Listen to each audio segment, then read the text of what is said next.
Bapak, Ibu, peserta webinar parenting, sebelum acara kita mulai, ada beberapa hal yang saya sampaikan. Para peserta webinar parenting bisa mengisi presensi kehadiran. Untuk link presensi akan di-share oleh panitia di sela-sela waktu seminar. Bapak, Ibu, peserta webinar bisa mengajukan pertanyaan pada sesi tanya-jawab melalui chat Zoom dengan menuliskan nama dan asal. Selamat pagi dan selamat datang kami ucapkan kepada para peserta dan tamu undangan webinar parenting yang diselenggarakan pada hari Jumat 7 Januari 2022 oleh SD Islam Sabilillah Malang yang bekerja sama dengan Sinkenjuku. Bapak Ibu peserta webinar parenting, saat ini SD Islam Sabilillah Malang membuka penerimaan peserta didik baru tahun pelajaran 2022-2023 secara online. Adapun link pendaftaran PPDB SD Islam Sabilillah Malang dapat diakses melalui www.sekolahsabilillah.sch.id. Untuk informasi lebih lanjut terkait SD Islam Sabilillah Malang bisa diakses juga melalui media sosial resmi baik website, Instagram, Twitter, dan Facebook Sekolah Sabilillah. Assalamualaikum warahmatullahi wabarakatuh. Yang terhormat Kepala SD Islam Sabilillah Malang, Ibu Nuni S. Haryarti, Magister Pendidikan. Yang kami hormati narasumber kita pada pagi hari ini, Ibu Dr. Rosmini Agus Salim, Magister Psikologi. Yang kami hormati tim manajemen LPI Sabilillah dan Satuan Pendidikan SD Islam Sabilillah Malang. Yang kami hormati Presiden Director of PT BNST Indonesia, Ibu Keiko Isi. Yang kami hormati Director of PT BNST Indonesia, Bapak Tatsunosuke Suzuki. Yang kami hormati peserta webinar parenting, baik itu orang tua, pendidik, tenaga kependidikan, kepala sekolah atau madrasah, pengawas sekolah, dan praktisi pendidikan lainnya. Alhamdulillah, marilah kita panjatkan puji syukur kehadirat Allah Subhanahu wa Ta'ala yang telah melimpahkan nikmat dan karunia-Nya kepada kita semua, sehingga kita dapat berkumpul bersama dalam acara webinar parenting dengan tema pola asuh yang tepat untuk membentuk anak percaya diri, mandiri, dan kompetitif. Sholawat serta salam mari kita curahkan kepada baginda kita Nabi besar Muhammad Sallallahu Alaihi Wasallam yang telah kita nantikan syafaatnya pada hari akhir. Bapak Ibu peserta webinar parenting yang berbahagia, pada pagi hari ini izinkan saya menyampaikan susunan acara sebagai berikut. Pertama, pembukaan. Kedua, menyanyikan lagu Indonesia Raya. Sambutan Kepala SD Islam Sabilillah Malang. Penyampaian materi oleh Bunda Romi. Tanya jawab. Presentasi dari Sinkenjuku. Pengumuman voucher untuk 27 pemenang. Dan penutup atau doa. Bapak Ibu peserta webinar parenting yang berbahagia, sebelum melangkah ke acara inti, marilah kita buka acara ini dengan berdoa terlebih dahulu agar agenda yang kita laksanakan pada pagi hari ini dapat berjalan dengan lancar. Berdoa menurut agama dan kepercayaan masing-masing dipersilakan. Bagi yang beragama Islam, mari kita buka dengan membacakan Ummul Kitab. Al-Hadiyah Al-Fatihah.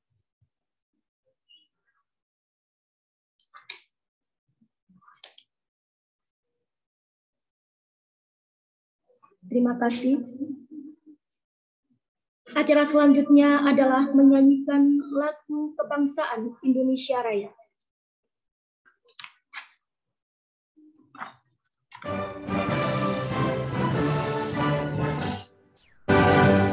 Indonesia,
Terima kasih.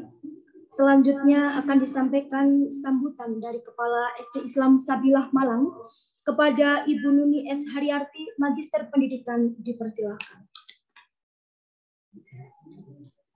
Terima kasih, Bu Vida, selaku MC. Bismillahirrahmanirrahim. Assalamualaikum warahmatullahi wabarakatuh.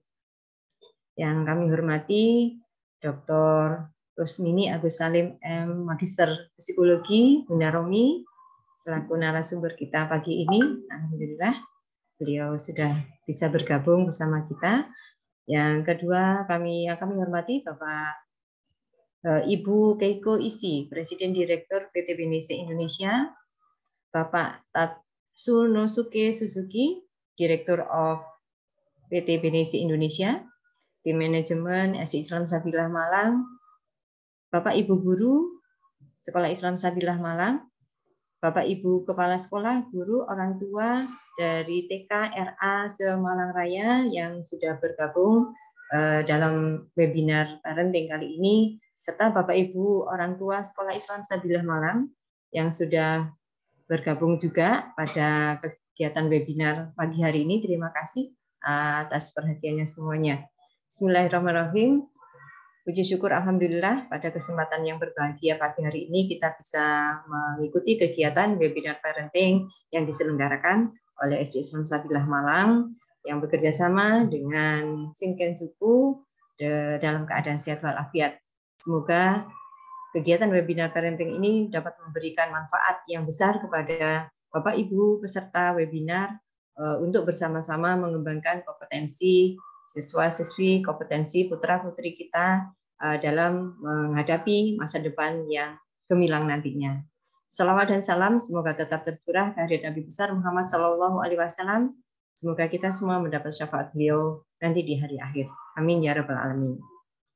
Pertama-tama kami ucapkan terima kasih kepada Bunda Romi dan juga kepada PT Shinkensuku, PT BNC Indonesia, pihak Shinkensuku yang telah bekerjasama memfasilitasi kegiatan webinar parenting pagi ini. Semoga bisa berjalan dengan lancar.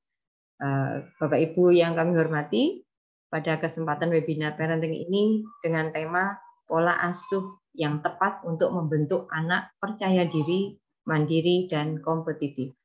Tema yang sangat luar biasa ini nanti akan dikupas lebih dalam oleh Bunda Romi, dan tema yang sangat baik ini semoga nanti bisa memberikan tambahan wawasan, wacana kita sebagai orang tua, bagaimana cara membentuk putra-putri menjadi anak yang percaya diri dengan kemampuannya sendiri, mandiri dalam melaksanakan kegiatan-kegiatan belajarnya, bisa mandiri belajar, mengetahui apa tugas yang baik yang harus dilaksanakan, sehingga orang tua semakin mantap dalam mengarahkan anak-anak kita menjadi anak-anak yang kompetitif, anak-anak yang bisa bersaing dengan lingkungan dan perkembangan ilmu pengetahuan dan teknologi yang semakin luas di masa saat ini. Bapak Ibu, terima kasih peserta untuk kegiatan webinar ini sebanyak sekitar 300 peserta. Terima kasih atas perhatiannya, atas diluangkan waktunya pada kesempatan hari ini. Semoga Allah mencatatnya sebagai amal ibadah yang nantinya kita akan peroleh di hari akhir. Amin ya rabbal alamin. Demikian yang bisa kami sampaikan, dan pada kesempatan kali ini SD Islam Sabilah Malang mohon dukungan dari Bapak Ibu peserta semuanya. Kita sedang menyelenggarakan kegiatan penerimaan peserta didik siswa baru di SD Islam Sabilah Malang. Semoga dapat berjalan dengan lancar, sukses, dan menghantarkan anak-anak kita menjadi anak-anak yang soleh dan solehah. Terima kasih atas perhatiannya. Dinasirul Mustaqim. Allahumma waffiq ila aqwamit thoriq. Wassalamualaikum warahmatullahi wabarakatuh.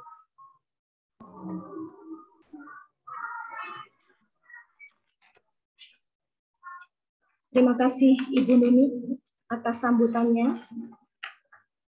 Bapak Ibu peserta webinar parenting, sekali lagi kami sampaikan bahwa saat ini SD Islam Sabilah Malang membuka penerimaan peserta didik baru tahun pelajaran 2022-2023 secara online. Adapun link pendaftaran PPDB SD Islam Sabilah Malang dapat diakses melalui www.sekolahsabilillah.sch.id.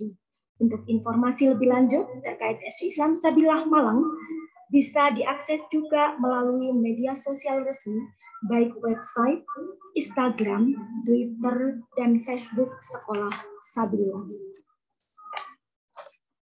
Adapun program unggulan utama SD Islam Sabilah Malang adalah pendidikan karakter dengan visi siswa Sabilah penuh cinta, seperti program Makomah Mahmuda, Everyday with Al-Quran, program Super Skill, We Can Speak, Sekolah Para Juara, Semerbak, dan pendidikan kebangsaan. Salah satu program unggulan SD Islam Sabilah Malang adalah program Sekolah Para Juara. Berikut kami sampaikan prestasi yang telah diraih oleh Ananda dari SD Islam Sabilah Malang di bidang Olimpiade Matematika, IPA, seni, olahraga, maupun keagamaan baik di tingkat kota, provinsi, nasional, maupun internasional.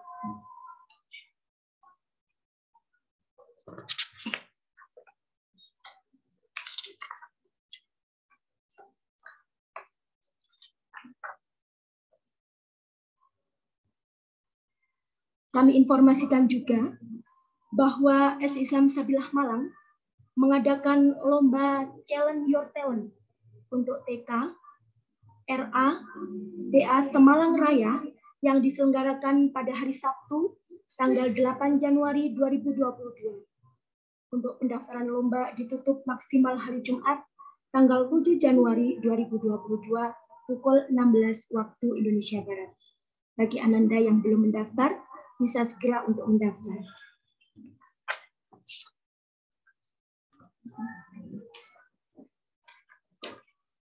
Baiklah para hadirin peserta webinar parenting, kita ikuti presentasi dari Shinken Juku.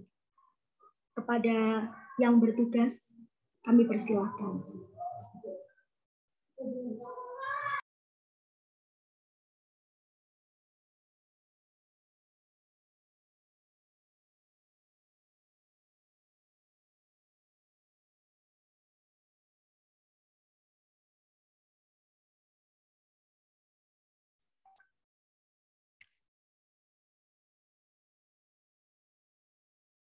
Halo, kedengeran suara saya, Bu Vida?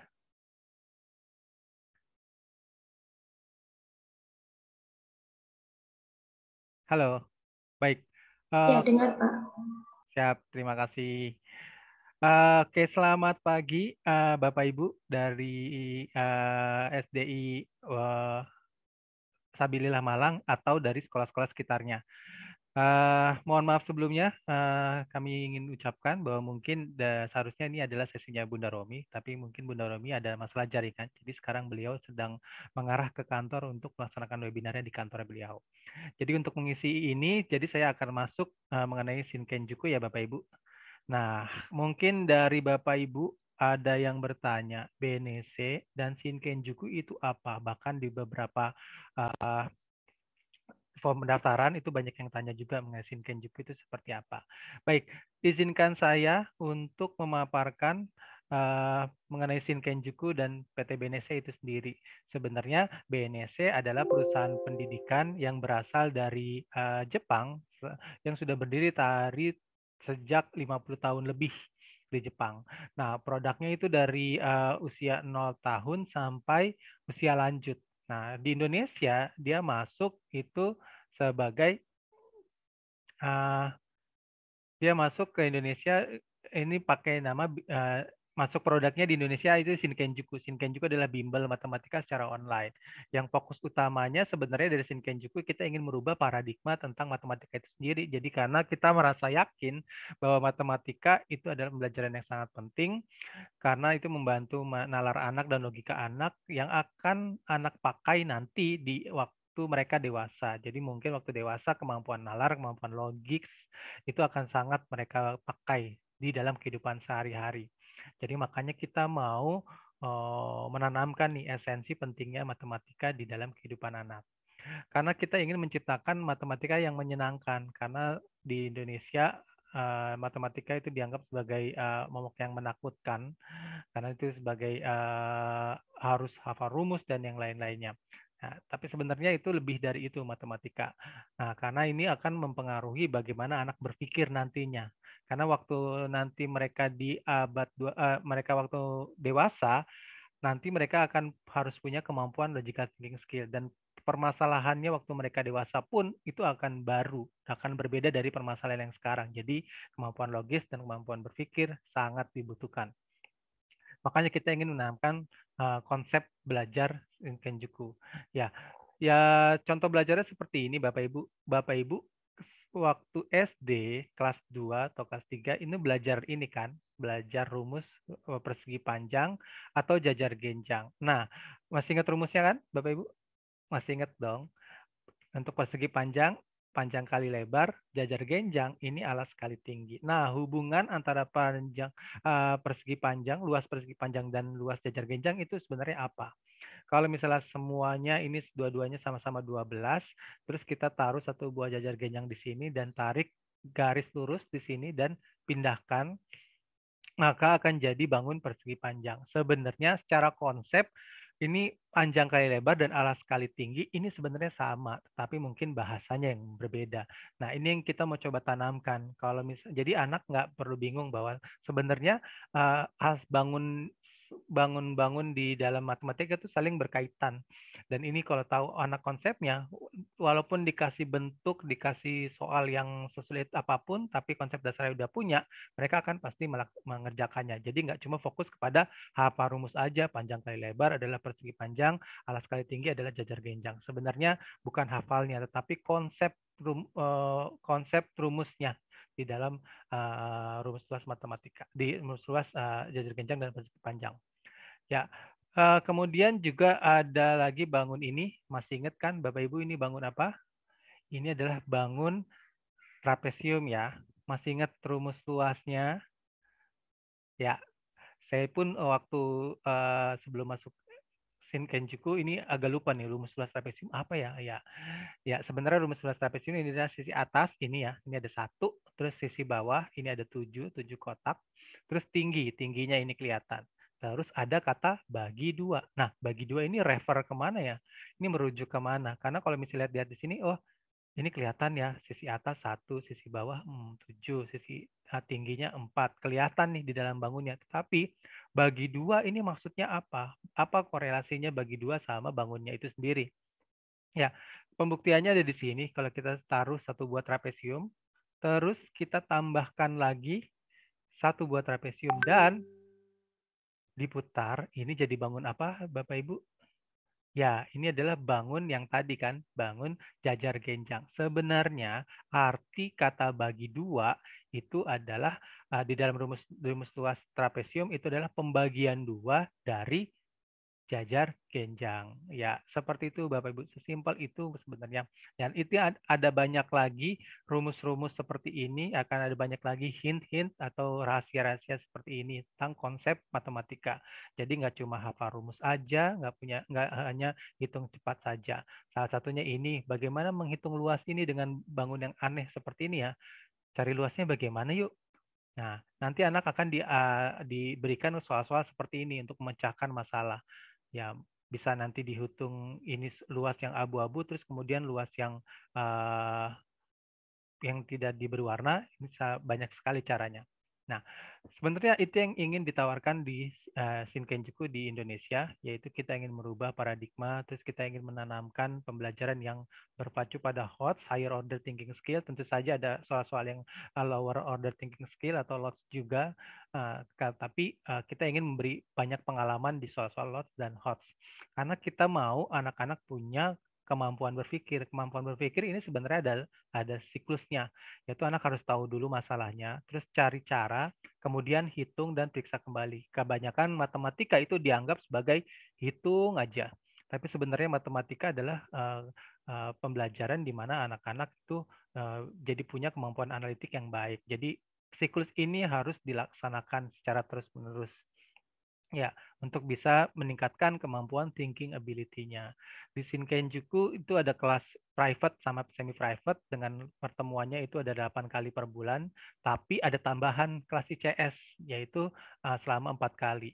Jadi kalau di dalam 1 bulan keseluruhan, anak-anak bisa dapat 12 kali pertemuan. Ya, kita juga punya fasilitator yang sangat mumpuni, yang tugasnya itu adalah membimbing anak-anaknya untuk belajar. Jadi bukan untuk transfer ilmu aja, tetapi menjadi fasilitator, membimbing anak-anak untuk menemukan jawabannya sendiri. Karena nanti waktu mereka dewasa, mereka nanti harus harus menyelesaikan masalahnya mereka sendiri kan, secara mandiri. Makanya kita mau memberikan pengalaman itu.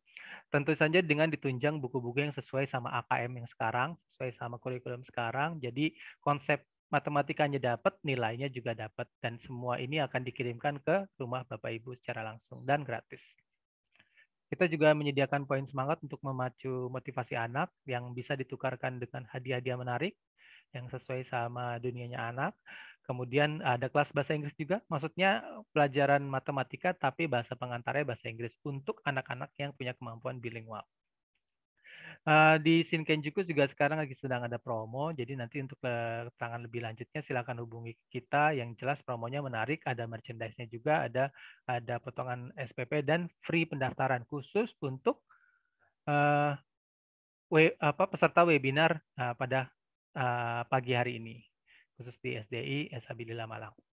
Ya, kita juga ada yang namanya LTT, yaitu adalah kemampuan tes untuk mengukur kemampuan berpikir anak. Jadi kita punya itu, jadi kita bisa lihat nih anak kemampuan berpikirnya bagaimana. Ketika menghadapi soal cerita seperti apa, ketika menghadapi soal hitungan itu seperti apa.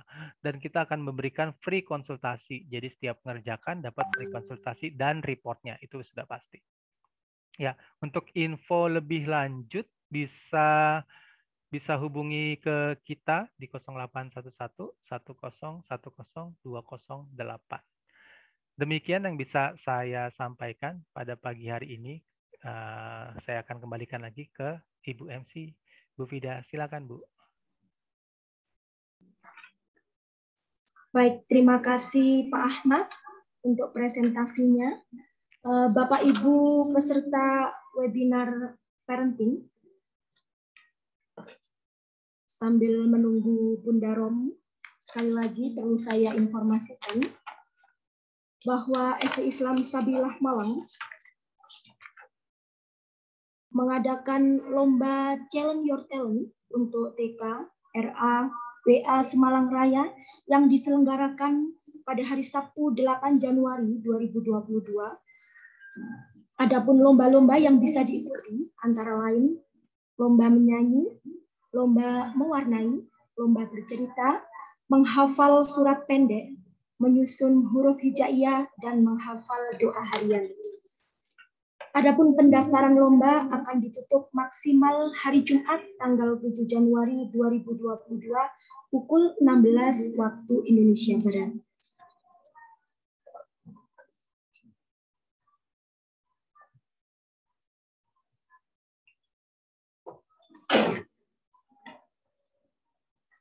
Sekali lagi, kami informasikan bahwa saat ini SD Islam Sabilah Malang juga membuka penerimaan peserta didik baru tahun pelajaran 2022-2023 secara online.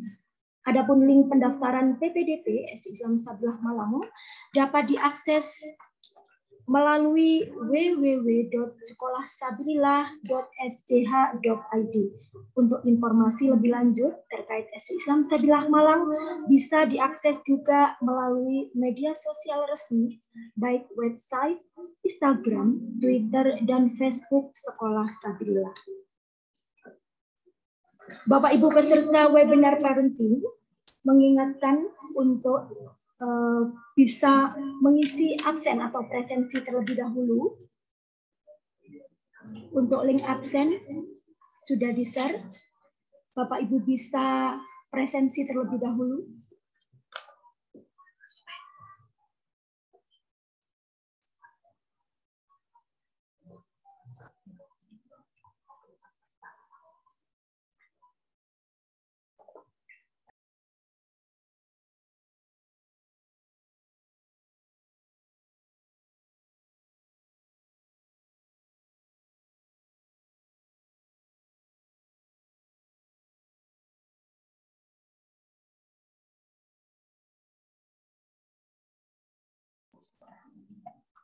Ya, sekali lagi Bapak Ibu peserta webinar parenting, mohon bisa mengisi link presensi.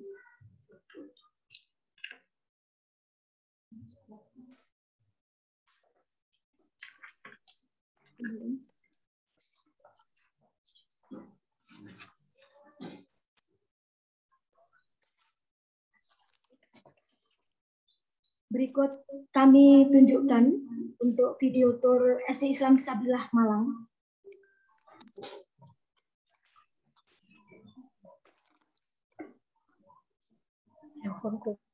Bilangin ke Pak Ahmad.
Di masa pandemi seperti ini, semua serba terbatas.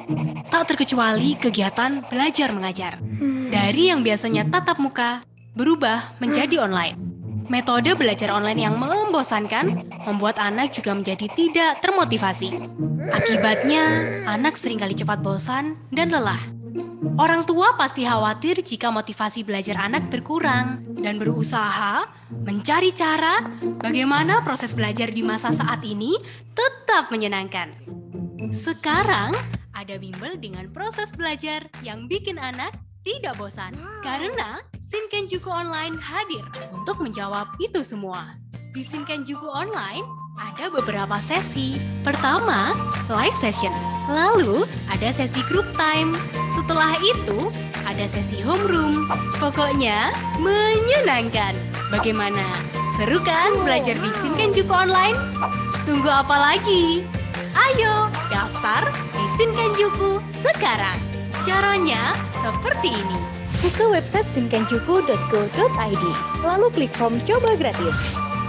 Isi form pendaftaran.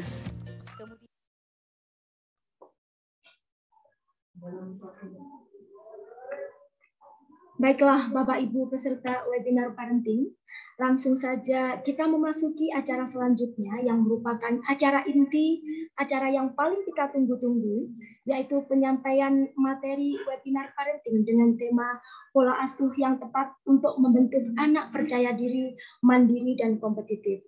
Perlu kita ketahui Bapak Ibu bahwa sebagai orang tua, tentu kita memiliki cara sendiri untuk mengasuh dan membesarkan sang buah hati. Sudah pasti setiap anak memiliki keunikan masing-masing dan pola asuh yang orang tua terapkan pun tidak bisa disamakan dengan orang tua lainnya. Tentunya setiap orang tua ingin agar anak-anaknya tumbuh menjadi pribadi yang memiliki rasa percaya diri, mandiri, dan kompetitif.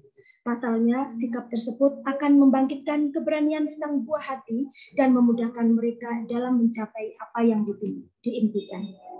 Bersama Ibu Dr. Rosmini Agus Salim, Magister Psikologi, yang akrab kita panggil Bunda Romi, akan memberikan banyak ilmu sekaligus pencerahan tentang bagaimana pola asuh yang tepat untuk membentuk anak percaya diri, mandiri, dan kompetitif. Namun Bapak Ibu, ada pepatah mengatakan tak kenal maka tak sayang. Maka sebelumnya, izinkan saya membacakan terlebih dahulu profil dari Bunda Romi. Assalamualaikum Bunda Romi, mohon izin untuk membacakan profil. Waalaikumsalam Mbak, silakan monggo. Terima kasih. Baik, Bunda Romi adalah lulusan dari S1 Psikologi Universitas Indonesia pada tahun 1984, S2 Psikologi Universitas Indonesia tahun 1992, S3 Psikologi Universitas Indonesia tahun 2006. Adapun pekerjaan atau aktivitas adalah Ketua Program Studi Psikologi Terapan Fakultas Psikologi Universitas Indonesia, Koordinator Program Magister Pendidikan Anak Usia Dini Fakultas Psikologi Universitas Indonesia, Staf Pengajar Fakultas Psikologi Universitas Indonesia, anggota Senat Akademik Fakultas Psikologi Universitas Indonesia, dan Direktur Utama PT Esa Satyagraph Atlet. Adapun pengalaman, beliau menjadi narasumber 314 simposium atau seminar, diantaranya adalah webinar merancang pembelajaran anak usia dini di masa pandemi, webinar Emotional Wellbeing COVID-19 Crisis for Frontlines, webinar parenting pentingnya mengenali dan memahami tanda kesiapan anak untuk sekolah, webinar strategi belajar online untuk si buah hati, webinar peran penting keluarga bagi pembangunan bangsa, webinar giat mengasuh dan mendidik remaja era digital, webinar improving mental health, dan webinar menumbuhkan generasi mandiri berkualitas. Beliau juga menulis sudah 37 tulisan berupa buku atau artikel, diantaranya adalah Cerdas Gerak Tubuh, Bodily Kinesthetic Intelligence, pentingnya konsep multiple intelligence, kecerdasan visual spesial, asiknya memahami ruang dan gambar, buku 1000 Hari Pertama Kehidupan Direktorat Pembinaan Pendidikan Keluarga tahun 2017, Kemendikbud, Dirjen PAUD dan Pendidikan Masyarakat, kemudian Emotional Intelligence, career decision, self-efficiency, proactive personality, study on Indonesia vocational study. Demikian tadi profil Bunda Romi.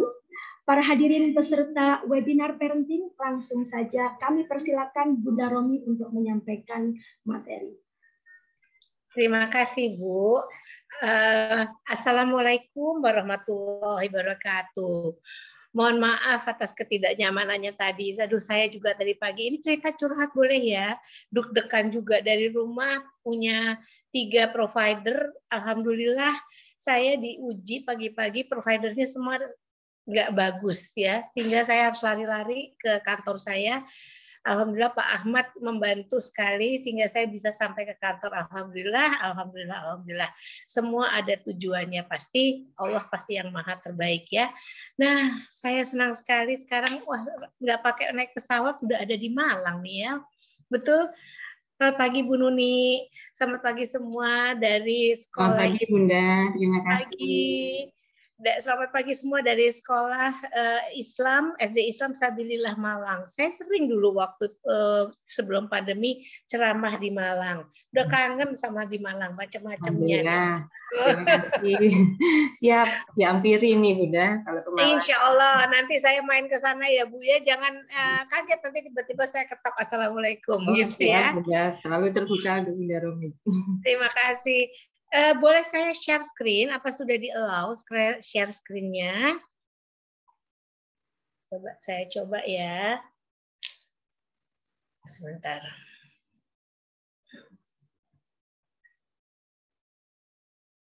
Sudah terlihat belum ya, Bu? Sudah terlihat? Sudah. Oke. Tinggal saya besarkan ya. Oke. Terima kasih ya Pak Ahmad. Tadi Pak, jadi dengerin Pak Ahmad ceramah saya. Sami-sami Bu. Pagi. Kok tidak bisa dibesarkan? Sudah terlihat? Kelihatan Bu. Alhamdulillah. Terima kasih. Wah, ini dia nih luar biasa. Judulnya katanya pola asuh yang tepat untuk membentuk anak yang percaya diri, mandiri dan kompetitif. Saya yakin, seyakin-yakinnya semua orang tua mau anak yang terbaik. Namun kadang-kadang ada rasa sayang yang kadang-kadang menutupi kemampuan anak sehingga nggak jadi mandiri. Ada rasa sesuatu yang membuat kita kemudian menggunakan pola asuh yang tidak tepat. Nah, hari ini kita ngobrol ayah bunda. Kita manggilnya ayah bunda atau ibu bapak, Bu, kalau di sini? Bu Nuni? Mama papa biasanya. Mama papa, oke.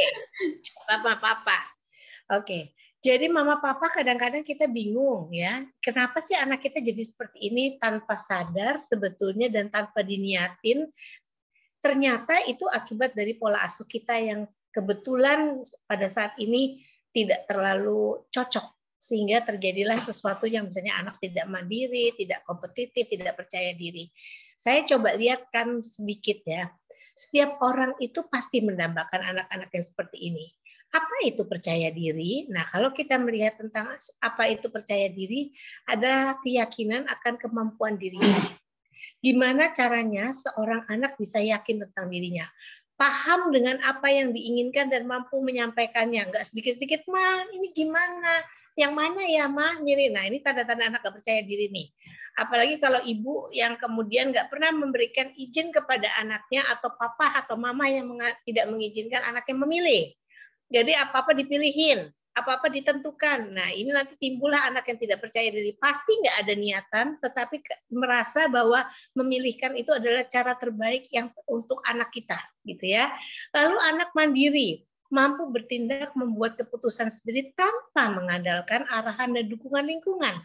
Jadi nggak sedikit-sedikit minta bantuan, sedikit-sedikit minta bantuan.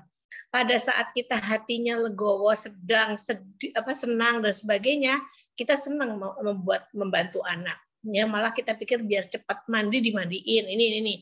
Tapi pada waktu kita lagi penuh kegiatan, ini jadi kendala. Lalu kita bilang anak kita nggak mandiri, numpang tanya yang bikin nggak mandiri siapa? Nah, pasti nggak ada niatannya juga. Lalu kompetitif, mampu bersaing dengan orang lain. Ini eranya era persaingan nih. Mau tidak mau. sekarang kita sudah boleh dikatakan nggak bisa mengatakan ini wilayah ini Indonesia, ini Asia, ini apa. Ini sekarang udah bablas judulnya. Semua harus bisa berkompetisi dengan orang-orang di luar sana. Bahkan kita harus juga hati-hati, orang dari luar juga kemudian masuk, kita akan berkompetisi orang luar di sana. Makanya kita harus mampu bersaing dengan orang lain. Dimulai dengan persaingan yang sehat. Persaingan kecil di dalam kehidupan dia, seorang anak ya. Saya kasih tunjuk nih ya. Nah, lucunya memang Allah itu menciptakan manusia itu untuk tumbuh dan berkembang dipengaruhi dua faktor, yaitu nature and nurture. Apa itu nature? Faktor yang merupakan pemberian dari Tuhan. Sulit diubah, contohnya bentuk tubuh, keritingnya rambut, usia, itu terberi. Ya, anak yang cenderung tidak tinggi, pendek dan sebagainya, walaupun ada alat peninggi atau apa, tapi kalau Allah berketentuan tidak tinggi ya tidak tinggi aja gitu ya. Lalu nurture, faktor yang merupakan pengaruh bentuk dari lingkungan. Apa itu nurture? Salah satunya gizi, stimulasi dan pengasuhan. Nah, anak berkembang kalau nature nurture-nya oke, klop, dia berkembangnya dengan luar biasa. Kalau potensinya ada, pengasuhan stimulasinya kurang, bertumbuhnya dan perkembangannya tidak akan maksimal. Kalau misalnya dia memang kapasitasnya nature-nya itu dapat dari Allahnya terbatas, memang segitu porsinya, kita stimulasi seperti apapun juga nggak akan lebih baik daripada apa yang sudah terberi dari Allah juga. Karena yang tugas kita sebagai orang tua memaksimalkan apa yang sudah terberi dari Allah. Yang nggak boleh adalah membuat kapasitas potensi anak kita jadi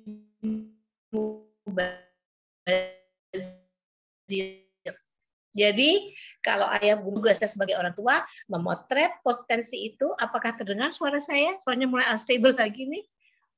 Ya, kemudian kita harus mengoptimalkan semua kemampuannya sesuai dengan kapasitasnya. Nah, kalau kita lihat pengasuhan itu diartikan sebagai proses interaksi antara orang tua dengan anak, ya, itu interaksinya tuh intens sekali, mencakup pemeliharaan sosial. Proses ini melibatkan juga bagaimana kita berkomunikasi, memberikan masukan kepada anak tentang nilai-nilai, minat, perilaku, dan kepercayaan kepada anak. Jadi, yang namanya pengasuhan itu tujuannya adalah satu, merawat, memberi makan, membersihkan, dan sebagainya, sosialisasi, mengajarkan perilaku yang umum dan sesuai dengan aturan masyarakat, mengkomunikasikan afeksi. Jadi 3 hal ini adalah tujuan pengasuhan. Nah, pengasuhan ini dilakukan oleh orang tua tiap hari, setiap detik.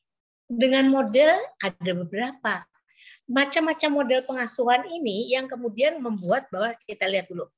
Jadi pola asuh orang tua adalah gaya pengasuhan yang diterapkan pada anak dan bersifat relatif konsisten. Jadi kalau ada orang tua ini, ada, tidak boleh. Ayah, papa bilang tidak boleh. Itu biasanya model yang kayak gitu di rumah itu menetap. Model otoriter, ayah mengatakan tidak, kalau boleh, kalau ibu juga gitu misalnya. Itu menetap. Nah, sebetulnya nanti saya kasih tahu bahwa ada banyak peluang untuk berubah-ubah. Nih, kontribusi pola asuh ini besar sekali terhadap apa? Kompetensi sosial, emosional, dan intelektual. Anak dengan satu pola asuh yang sama terus, dia kadang-kadang tidak bisa berkembang di salah satu sisi ini. Apa-apa takut, apa-apa nggak berani, misalnya gitu. Atau anak yang tidak, misalnya diizinkan apa aja, boleh, terserah. Boleh, suka-suka kamu. Anak itu sampai nggak tahu mana yang baik dan mana yang buruk. Karena kalau kita bicara tentang baik dan buruk, itu kita terkait dengan moral. Moral itu seseorang yang bermoral, dia bisa membedakan mana yang baik dan mana yang buruk. Pada waktu dia kemudian tidak dapat arahan, aturan dari orang tuanya, dia jadi lost in space, nggak tahu ini apa, bener apa enggak, ya udah bablas aja. Nah, pola asuh seperti ini juga ada di lingkungan keluarga. Tanpa disengaja, tapi biasanya pada saat-saat tertentu kita mengeluarkan pola asuh seperti ini. Nah, ini kuncinya ayah, papa, dan mama. Jadi, kalau katanya Baumrind, ini tokoh, ada dua hal yang dalam pola asuh itu yang mesti diperhatikan. Ya, yang saya kelihatan kursor saya, ini adalah kontrol orang tua. Ke atas itu tinggi, ke bawah itu rendah. Kontrol orang tua. Makin ke atas orang tua makin mengontrol. Makin ke bawah tidak terlalu mengontrol. Ini yang tengah adalah derajat kehangatan orang tua. Makin ke kanan atau ke kiri ada rendah, ada tinggi. Jadi kalau dia ke sini ini rendah. Jadi kehangatannya makin rendah. Kalau ke sini makin tinggi. Nah, yang namanya otoriter itu kalau kontrolnya tinggi, aturan segala sesuatu dipegang oleh papa mama. Tapi kehangatan dengan anaknya jadi rendah. Orang tua jadi bos. Aku penuh aturan dan arahan. Saya nggak bilang ini jelek ya, pola asuhnya seperti ini. Lalu kalau yang berikutnya, kalau ditarik ke sini rendah, jadi kontrol orang tua rendah, tapi juga kehangatan rendah itu uninvolved, tidak terlibat. Papa, mamaku, nah monggo kono, kerjain sendiri. Nah ini uninvolved, nggak peduli. Ini orang tua berjarak dengan anak, tapi tetap perhatikan kebutuhan dasarnya. Jadi makan minumnya masih ada, tetapi nggak ada arahan dan tidak hangat karena tidak ada orang tua kelihatan attachment-nya, engagement-nya dengan anak. Berikutnya kontrolnya rendah, tapi kehangatannya tinggi. Ini kebalikan dari yang otoriter tapi indulgent atau permisif. Orang tua minim arahan, ini yang jadi bos anak. Ini anak manja di sini letaknya nih. Papa, aku minta ini. Oh iya, nah, ayo beli. Satu, semuanya kita beli, boleh, gitu. Ini kedekatannya dekat sekali secara kehangatan, tetapi anaknya menjadi minim kontrol dari orang tua. Yang kontrol anaknya. Kalau dia nangis sedikit aja, udah dunia kiblatnya ke dia semua. Nah, yang berikutnya adalah kontrolnya tinggi, tapi kehangatannya tinggi itu otoritatif atau demokratis.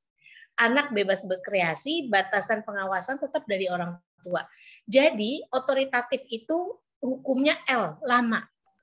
Ini untuk mau melakukan sesuatu, anak pakai tanya jawab dengan orang tua. Ayah, papa boleh gini nggak? Kenapa nak kamu begitu? Karena gini. Pakai tanya jawab, di interview dulu. Bisa ini terjadi. Dan ini kehangatannya betul-betul hangat, dekat, dan kontrol orang tua betul-betul dekat. Nah, kalau yang ini, yang otoritatif ini kebalikannya dari yang uninvolved. Ini dua-duanya tinggi, ini dua-duanya rendah, dari kontrol maupun dari kehangatan orang tua. Jadi kalau pertanyaan saya, mana yang lebih baik? Kira-kira mana? Nah, sebetulnya begini. Coba kita lihat, perbandingkan pola asuh ini. Dari aspeknya ya, tuntutan kontrol orang tua. Kalau otoriter nih ada tuntutannya. Kalau uninvolved tidak ada tuntutan kontrol. Indulgent tidak ada. Kalau yang otoritatif ada. Ya, kehangatan otoriter tidak ada. Ini tidak ada. Indulgent, permisif ada kehangatan.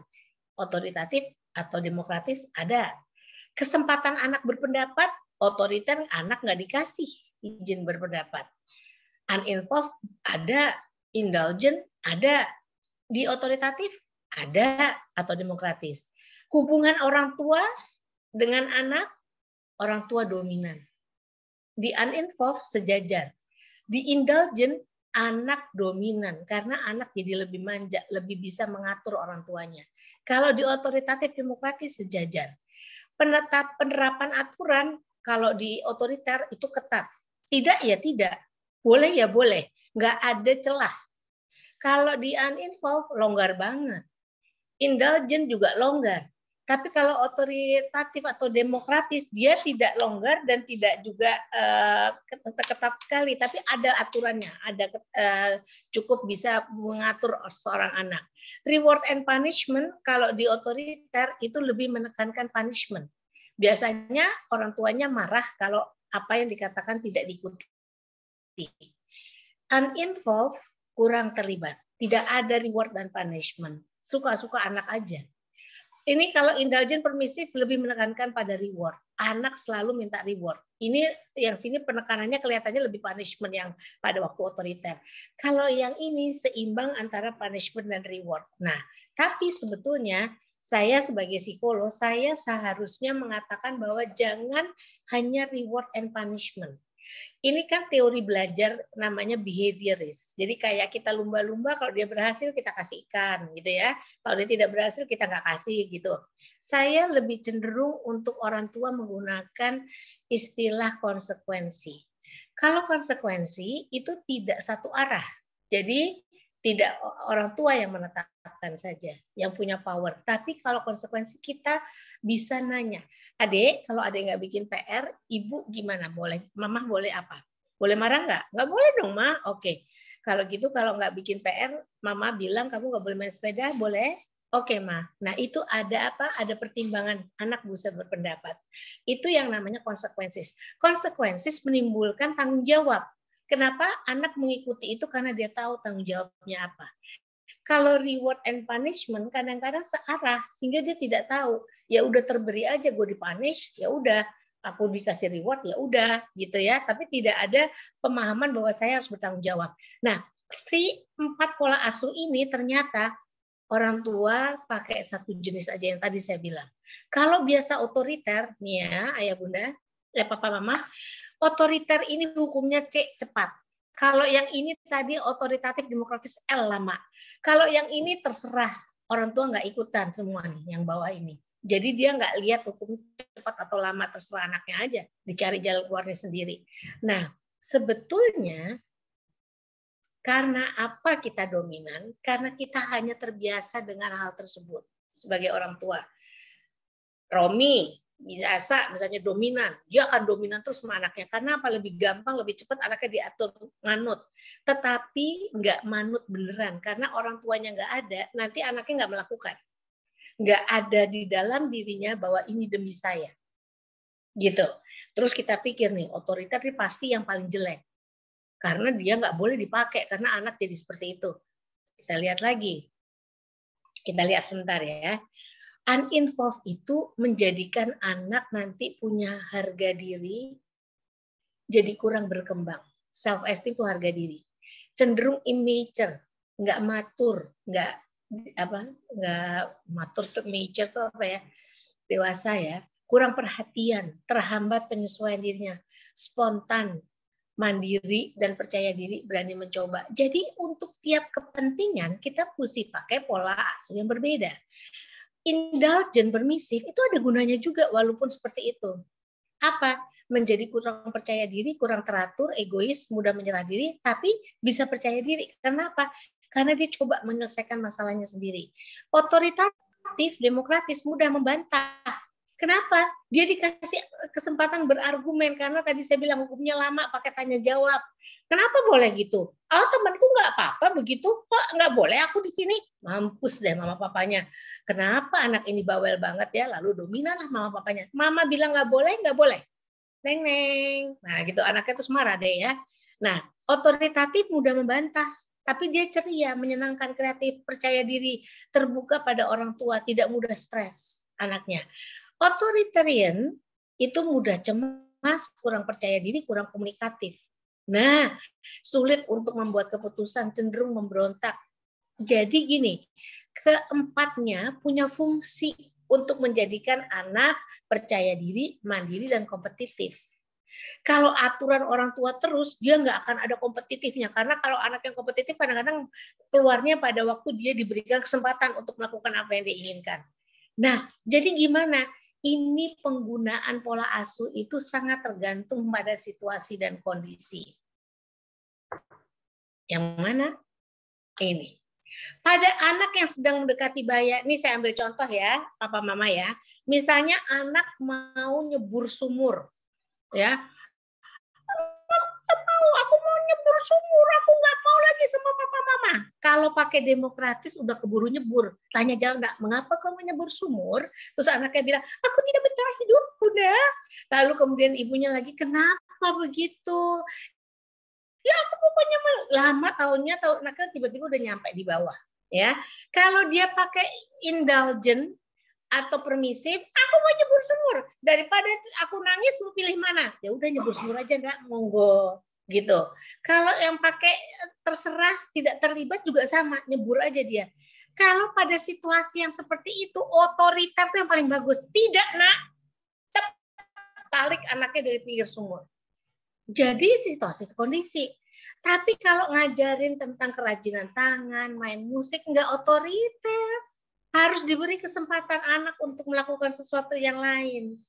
Ya, jadi apa maksudnya? Ayah, bunda, papa, mama punya 4 dari Allah pola asuh itu terberi, subhanallah. Tetapi pokoknya yang dipakai jangan hanya 1. It depends on the environment, situasi dan kondisi. Kelihatannya seperti apa? Ada kalanya kita nggak boleh kasih bantuan, dia suruh mikir dulu. Mau buka kaleng kerupuk susah gitu. Kalau yang anak adalah bos, oh sayang, nggak bisa buka, langsung ibunya, mamanya bukain. Tapi kalau kita kemudian bilang, coba dilihat, kalau mau buka kaleng gimana ya caranya? Oh nggak bisa pakai tangan, coba kita pakai cungkil, coba kita pakai sendok, bisa kali ya itunya kaleng kerupuknya dibuka pakai sendok. Kita bilang sama dia, lalu dia ngerjain. Itu caranya memberikan anak kesempatan untuk berpikir dia. Nah, jadi sangat situasi kondisinya tergantung. Apalagi mengajarkan moral, nggak boleh otoriter. Moral itu yang tadi saya bilang membedakan baik dan buruk, itu harus diajarkan dengan baik, dengan cara yang tidak dengan paksaan. Dan kalau ada orang tua bilang, saya bekerja tapi saya selalu punya quality time. Saya sebagai psikolog, saya tanya, berapa lama quality time itu? Ya quality time walaupun 5 menit tapi sangat dalam. Nggak mungkin 5 menit itu dalam. 5 menit tuh gini, hai sayang, apa kabar? Sudah makan? Bye. Mama mesti ngantor. Gitu. Nggak mungkin. Ngajarin moral nggak mungkin 5 menit. Terus kita bilang, alat komunikasi banyak. Ya, tetapi attachment-nya, kalau untuk anak-anak SD, TK, itu harus masih attachment. Nggak hanya ngeliat muka. Jadi beda lagi nanti penekanannya. Ya, jadi ingat ini sesuai dengan situasi dan kondisi. Nah, tipsnya apa untuk pengasuhan anak? Setiap anak itu berbeda. Anda punya 2, 3 anak, make sure Anda observasi dan memberikan pendekatan spesial untuk anak-anak ini. Kenapa? Kenapa beda soalnya? Pendekatan untuk si A sama si B sama si C itu beda. Karena apa? Tadi nature, potensi yang terberi dari Allah itu beda. Ada yang misalnya tadi kemampuan bahasanya itu 1 cangkir, yang satu toples, yang satu mangkok misalnya gitu. Jadi beda. Ada yang kemampuan musiknya 1 gelas, yang satu toples lagi, yang satu peres itu. Jadi beda lagi. Jadi waktu kita pendekatan ke mereka, kalau kita samakan anak 1, 2, 3 nggak akan nyambung. Pendekatannya harus berbeda. Kepribadian lagi berbeda. Ada anak yang diomongin bisa, ada anak yang pakai suara tinggi, ada. Nah, baru nampol tuh, ibaratnya baru kena gitu. Ada juga yang seperti itu. Ada juga anak sengaja makin tinggi ibunya ngomong, tinggi suaranya tinggi. Kalau zaman dulu saya membina AFI, Akademi Fantasi Indosiar, pitch control. Pitch controlnya udah kemana-mana, mama papanya, anaknya pasti udah nggak mau dengar lagi. Ya, lalu yang kedua, perbanyak wawasan untuk pengetahuan tentang pengasuhan ini.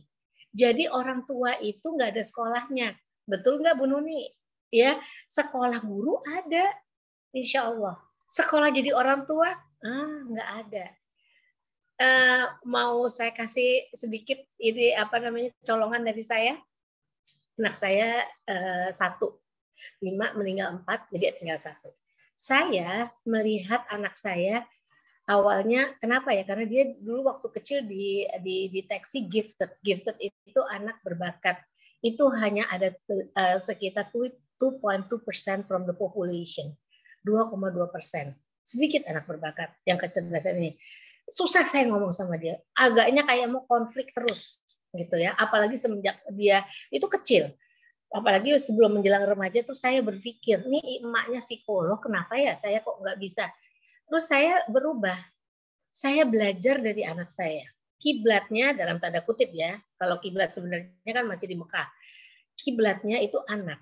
Jadi saya mencoba masuk kepada posisi dia, kebutuhan dia apa, tidak kiblatnya ke Romi. Standarnya bukan standar si Romi, tapi standar si Laras, anak saya. Jadi pada waktu itu saya jadi hidupnya lebih aman, tidak terlalu konflik. Kenapa? Saya melihat sesuatu itu kita tahu bahwa belajar dari anak itu lebih gampang dengan apa yang dia butuhkan dan sebagainya.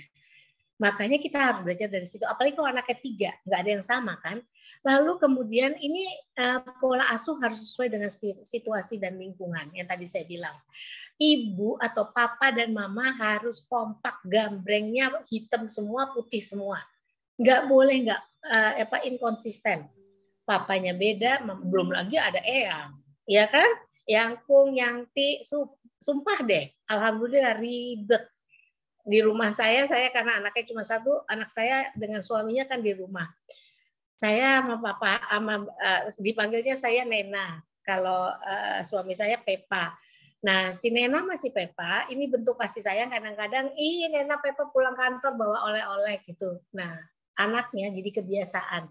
Saya ketampar sendiri kemarin dibilangin sama mantu saya, maaf Pak, mohon maaf, jangan kasih kado terlalu sering kepada Kairin sama Faro. Gumbrang, ini sih kolor, ini kok nggak ngerti ya. Iya gitu. Kenapa? Sayang. Tapi saya belajar, oh iya, ya lupa saya. Cinta sama anak sama cucu beda lagi rupanya. Lalu kemudian pola menggunakan konsekuensi. Tadi yang saya bilang, jangan punishment and reward aja, tapi lebih konsekuensi. Kalau konsekuensi apa tadi bedanya? Diomongin di depan. Nah, kalau kamu nggak bikin PR-mu atau kalau kamu nggak mau mandi, mama mesti apa ya? Gitu. Nah, nggak boleh ya nonton film yang tadi ada di TV itu yang kamu mau ya, gitu. Bangunlah self esteem sehingga anak mampu mengontrol juga dan dapat bebas berkreasi.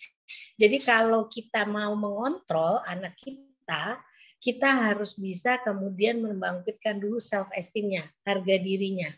Jadi ini perjalanannya jauh nih sampai self esteem. Pertama, anak harus punya gambaran tentang dirinya. Itu namanya self concept. Di ilmu saya, self concept itu nggak tumbuh begitu aja. Dia tahu kelebihannya, dia tahu kekurangannya, dia tahu apa yang dia mau, dia tahu apa yang tidak mau, dia tahu apa yang dia suka, dia tahu apa yang tidak dia suka. Itu pemahaman dia tentang dirinya. Kalau kita pola asuhnya orang tua yang ngarahin terus, adek makan hari ini ya, kan kamu suka ayam. Manusia itu boleh berubah loh mama papa. Kalau biasanya suka ayam, kadang-kadang nggak mau suka ayam, maunya tempe. Ayo. Tapi kita pikir dia sama. Makanya sebaiknya dia suruh milih. Dia harus tahu bahwa saya tidak suka merah, saya lebih suka kuning misalnya gitu. Itu penting banget loh. Bukannya nggak penting, penting banget. Menentukan apa yang dia inginkan, menentukan gambaran dia tentang dirinya. Nanti setelah dia gambar dirinya, saya suka ini, saya nggak suka ini, saya bisa ini, saya tidak bisa ini, kelebihan kekurangannya juga dia gambarkan. Lalu kemudian dia akan melihat, misalnya gini, dia kan selalu misalnya pelajaran nilainya nggak terlalu tinggi gitu ya. Kalau kita di rumah, kamu tuh pasti kalau belajar nggak pernah tuntas, selalu gini, selalu gini. Dapat juga informasi dari gurunya, nggak kamu selesaikan ya ini, kamu jadi nggak bisa gini-gini. Lalu dia membayangkan kegagalannya dalam belajar itu menjadi bagian yang terbesar dari dirinya. Sehingga kalau misalnya saya umpamakan si konsep diri itu seperti pie, ya.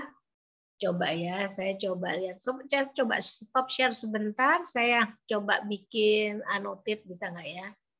Sebentar ya. Saya coba.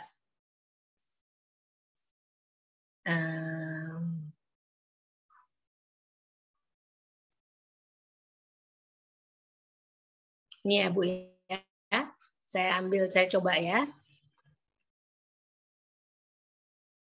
Bisa terlihat nggak sama partisipannya? Saya bingung. Bisa nggak ya terlihat Pak Ahmad? Ya bisa Bunda. Bisa ya? Bisa. Nah, misalnya gini. Saya buat ini, ini. Saya buat ini misalnya, kok ini kok begini? Sebentar. Nenek-nenek 62 tahun lagi mau gambar nih ya, jangan ketawa ya. Coba. Stipnya belum dihapus.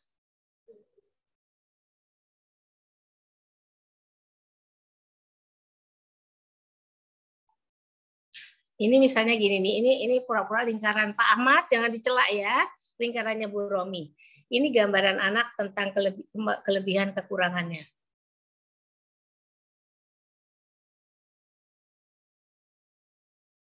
Ya, ini kelebihan kekurangannya. Ini dia anggap kelebihannya adalah saya punya kemampuan matematika. Ini bagi dia plus. Saya pelajaran semua rata-rata yang lain selain matematika jelek dan selalu dimarahin, ini jadi negatif. Saya suka sekali ketemu dengan teman dan suka ngobrol, ini positif tapi kecil. Saya kayaknya suka dimarahin mama karena saya jorok. Saya males. Saya anaknya selalu dibilangin mama nggak pernah bisa tepat waktu. Saya anaknya selalu dibilangin sama bu guru juga tidak bisa cepat kerjanya. Ini dari gambaran dirinya banyakkan negatif. Kalau ini terjadi, self-esteem-nya itu pasti akan negatif. Kalau self-esteem negatif, nggak akan kemudian menjadi percaya diri. Jadi pada waktu dia menggambarkan dirinya, saya anaknya seperti apa, kelebihan saya apa, kekurangan apa, dia akan membuat seperti ini, gambaran ini dia lihat. Kalau tadi dimarahin terus bahwa dia tidak berprestasi di sekolah dan begitu jadi negatif bagi dia, itu mengambil sebagian besar dari dirinya, dia akan menjadi anak yang nantinya minder. Hati-hati dengan mulut kita. Kenapa saya bilang hati-hati?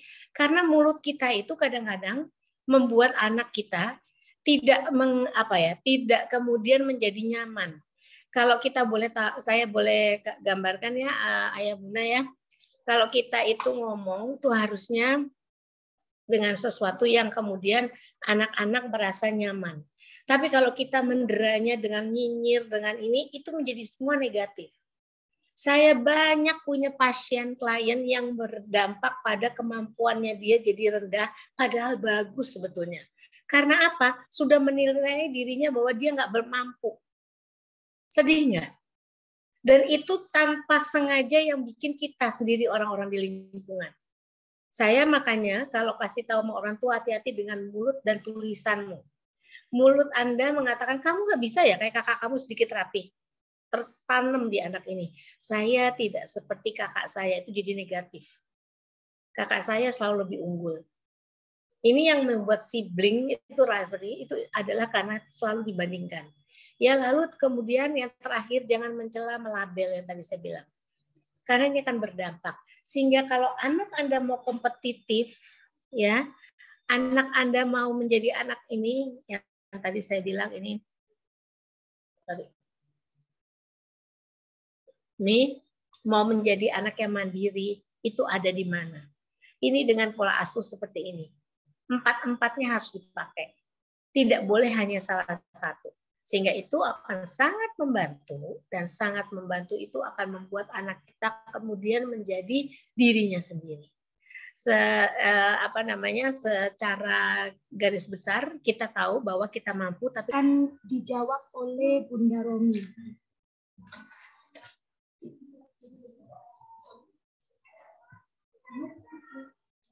Pertanyaan pertama.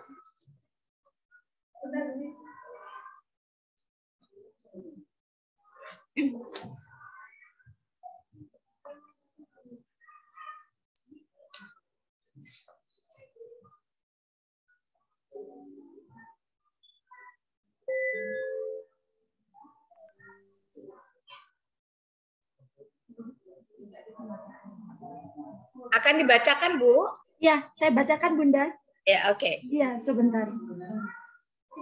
Oke, Bu Vida. Sudah.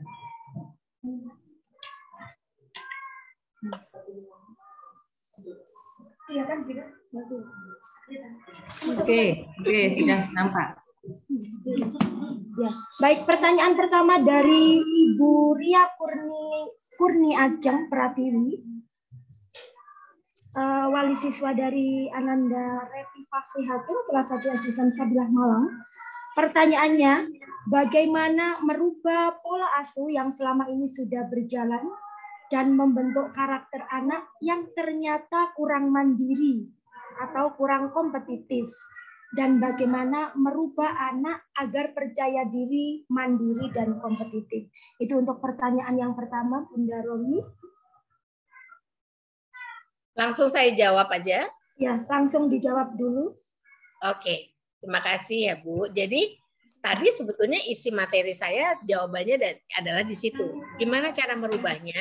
Merubah itu sangat tergantung dari ibu atau papa dan mamahnya sendiri. Artinya willingness, keinginan untuk merubah itu seperti apa?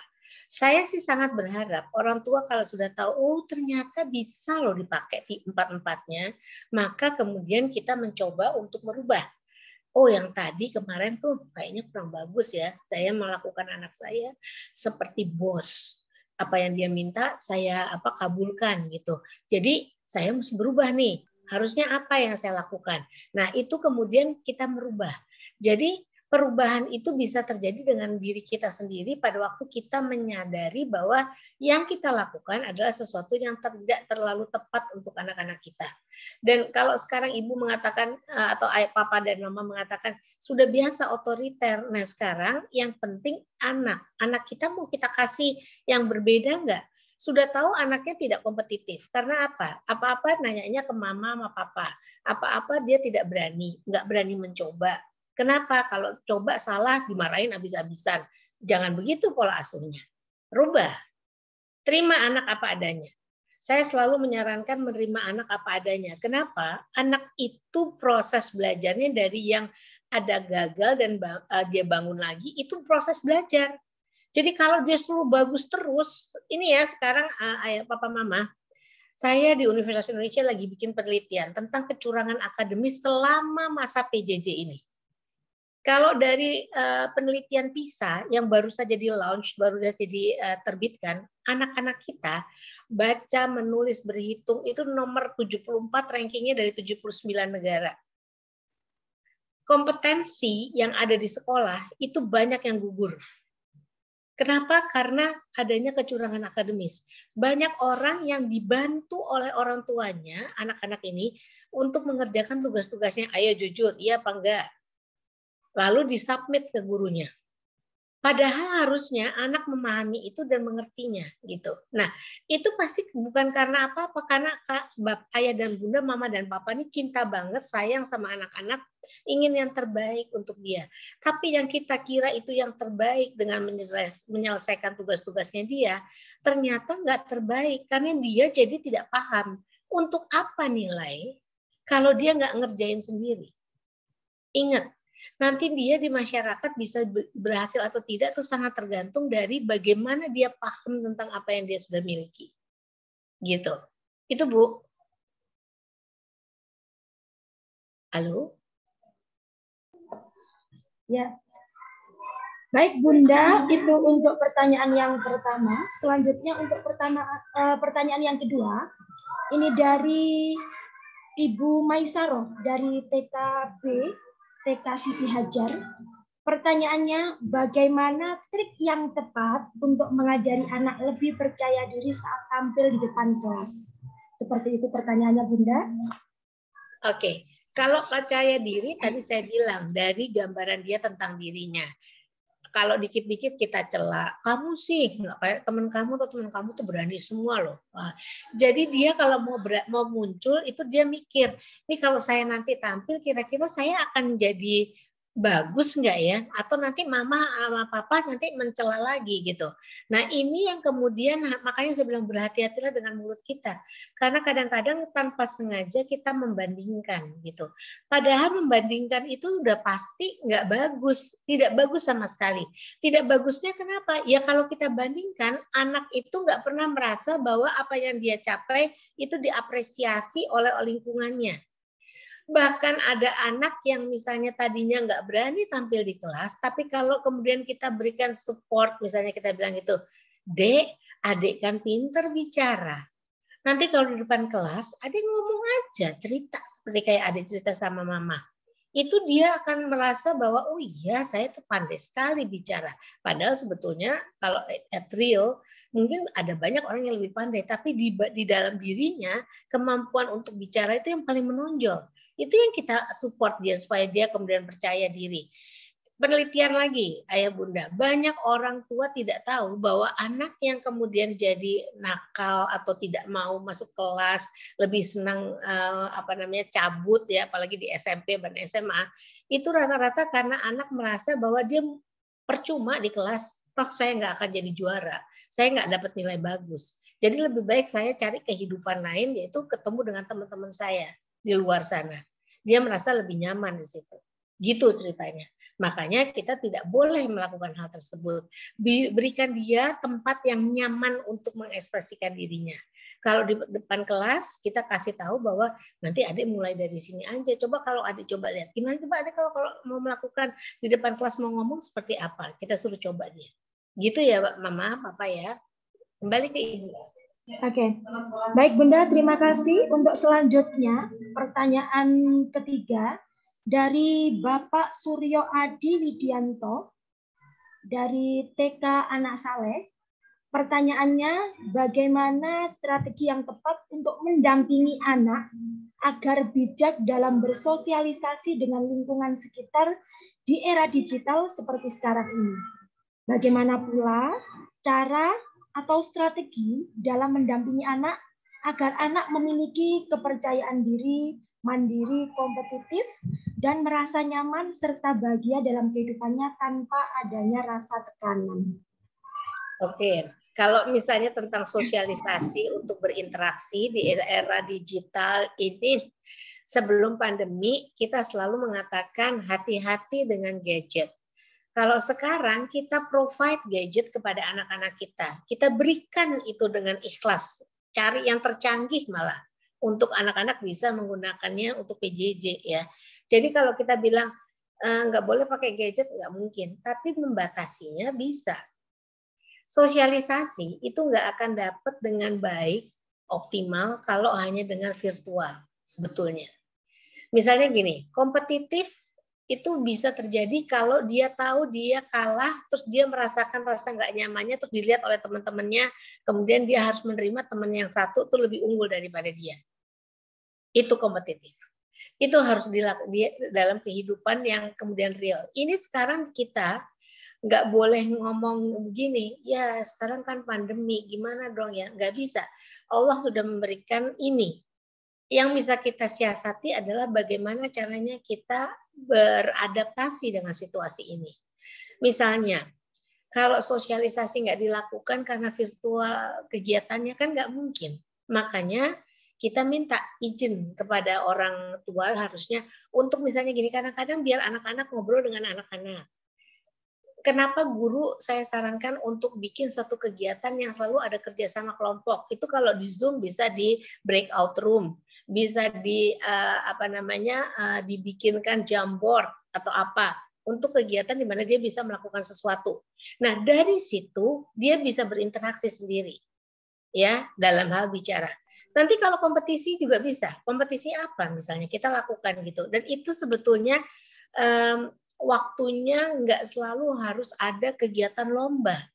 Kompetisi dengan dirinya aja. Dek, sekarang coba kita lihat, kemarin kamu nggak bisa nih kalau misalnya mau belajar harus ada mama papa di sampingnya. Coba ya mama tinggal dulu sekarang. Itu kompetisi dia dengan dirinya bahwa dia bisa mengerjakan PR tanpa ada mamanya. Itu kompetisi. Yang paling dekat saja dengan dirinya. Mandiri. Jangan semua di-provide, diberikan, dibantu, dan sebagainya. Suruh dia mikir. Mah, nggak ada ininya, aku bingung. Caranya gimana coba? Kalau nggak ada kayak gitu, kira-kira kita bisa pakai apa ya, Dik? Itu untuk meningkatkan rasa mandirinya. Jadi semua bisa dilakukan dalam kehidupan kita sehari-hari dengan kegiatan yang ada sehari-hari. Ya. Anak belajar juga misalnya percaya diri itu dengan cara gini. Misalnya anak kelas 1, kelas 2. Yang tadi saya bilang. Makanan itu nggak usah selalu udah ini sama ini sama ini. Ibu kasih lihat, mama dikasih lihat di atas meja. Ada makanan apa aja. Adek, ini telur, ini ada tempe, ini ada ayam, ini ada sayur asem. Adek mau yang mana? Suruh dia milih. Terus kita mikir, nanti kalau dia nggak makan telur, kekurangan gizi dan sebagainya, itu kan overthinking ibu bapaknya atau mama papanya. Berikan kesempatan dia memilih. Memilih itu PR-nya besar loh. Nanti dalam memilih sekolah dan sebagainya itu Aduh, luar biasa sekali kalau anak nggak bisa milih. Saya ngelihat ya mahasiswa yang masuk di Universitas Indonesia kemarin, yang mau DO itu rata-rata karena salah jurusan. Kalau ditelusuri lagi, kenapa salah jurusan? Karena jurusan yang dipilih itu adalah jurusan yang apa ya namanya diberikan atau diminta oleh papa mamanya. Sehingga pas nyampe di situ di jurusan itu dia nggak merasa nyaman, lalu dia tidak mengikuti kuliah, lalu drop out. Hampir sebagian besar yang drop out itu lebih karena itu bukan karena kapasitas intelektualnya yang kurang. Jadi memilih itu PR untuk orang tua. Kadang-kadang kita mikir, aduh ini pilihannya pasti bagus nggak ya, kok kayak gini ya milihnya. Tapi kita sebentar, kita pikir dulu ini hidup dia. Saya kasih cerita sedikit ya papa mama ya. Dulu waktu anak saya dari SMP mau ke SMA di Jakarta ini ada SMA Negeri 8 yang terkenal apa ya namanya, saya lulusan sana juga sama papahnya anak saya. Terus saya berharap anak saya masuk ke SMA Negeri 8 karena pilihannya itu dan angkanya tuh nyampe ke situ. Tiba-tiba pinter sekali dia. Formulir yang mesti dimasukkan itu harus ditandatangani orang tua. Kalau saya yang tanda tangan, pertanyaannya pasti panjang. Kenapa milih ini? Karena dia kan yang harus nulis kan. Kenapa milih ini? Kenapa milih ini? Jadi pintar yang dia lakukan adalah dia minta tanda tangan papahnya. Papahnya kan nggak terlalu detail tentang itu. Masih blank, masih belum ada isinya, udah ditandatangan sama papahnya. Lalu dia masukin sekolah SMA Negeri 26, pertama, kedua 26, ketiga 26. Sampai setelah dimasukkan baru gurunya bilang, Bu Romi, kok Laras milihnya semua satu sekolah ya? Apa benar? Tapi udah ada tanda tangan Bapak. Brak, saya langsung. Oh, anak saya pakai taktik. Terus waktu saya tanya, kenapa? Kan kamu bisa masuk 8. Kenapa kamu masuk 26? Bukannya saya bilang 26, tapi saya ngerasa bangga aja tuh alma mater saya sama papanya. Moga-moga masuk sana juga gitu. Terus dia nyanyiin lagu gini, It's my life. Memampus nggak tuh ibu psikolog itu? Terus akhirnya saya bilang, ya udahlah, saya ikhlas. Berhasil, dia sudah S2, S1 di UI, S2-nya di UI. Jadi apa? Saya itu hidup mereka, kita harus kasih izin. Apa yang mereka anggap itu menjadi sesuatu yang baik, kecuali kita tahu itu akan jelek sekali kemungkinannya, negatif itu ya, itu makanya nggak boleh. Saya bilang sama anak saya, sama semua klien saya, kalau ada kesempatan, ambil kesempatan itu, terutama kalau kesempatan yang bagus ya. Tapi jangan pernah ada kata pertama kali untuk narkoba, minuman keras dan sebagainya, termasuk berhubungan badan.